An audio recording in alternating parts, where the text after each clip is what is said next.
Good morning. Well, I'm out here in the shop, and I just took this knife I was working on out of my oven. I'd been baking a finish on there, gun coat, and this is the knife. It's sprayed in a flat black, and I've started sanding on the areas that I want to sand down to a mirror finish. Here's some teeth I've been working on right there, working the tops off of them, and you see the black down in between the grooves. That makes that really stand out when you buff this out to a mirror finish. And of course the blade here will be the vine pattern on the top. Can you see the vine pattern? Let me flip it over so you can see it better this way. There's a vine pattern on that top, if I can just get it right. There it is, a little bit. Anyway, that'll really pop. Matter of fact, just a minute. Let me take it over here to the vise, and I'll sand that pattern out just a little bit so you can see it.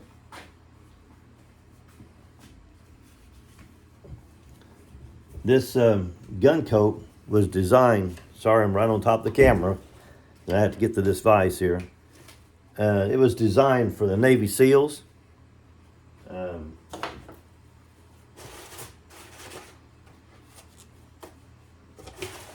It'll withstand, let me find the right, this should do it here.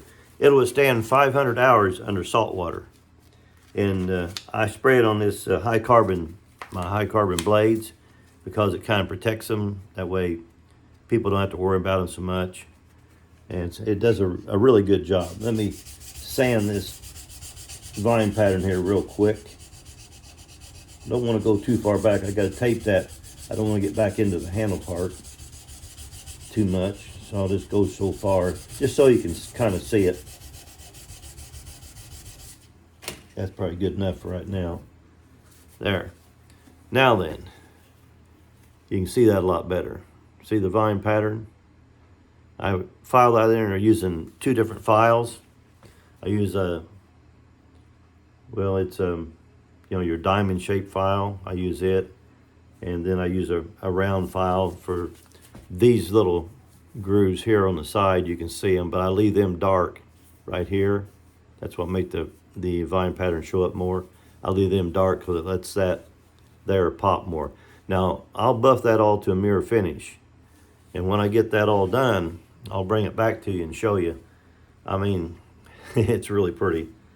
It's a lot of work, but it just makes that knife look so much better. So when I get this all done, this is a very short video, but I just kind of wanted you to see what it looks like when I take it out of the oven and just get started on it. And then when I get it all done, I'll bring it back and show it to you when it's completed. Something I wanted to show you. When you quench a knife, I've noticed this in some of the knives. When you quench a knife, and you can tell if you got a good quench on it, or it's good and hard, by the sound. If you can hear this, hear that ring? When it's like that, you can tell it's hard. And I have drawn this down in the oven. I drew it down some to take a little bit of the temper out. Because if you don't, the blade will chip, and you'd probably drop it on the floor, it'd break. But when it has that sound, and if it doesn't have that sound, you can tell your quench wasn't any good. Got that ring to it.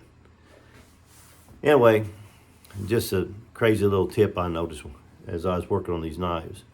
But anyway, I'll get back to you when I finish this knife up and it's all done. Oh, let me show you the sheath. It's pretty much done. There's a sheath right there. It's a cross draw. There's my logo on it. It's one I was stitching with a saddle stitch over there on the table one day. I did a video on it. Well, that's it completed. And whenever I get this all done, I'll show you what it looks like all finished up. Talk to you later.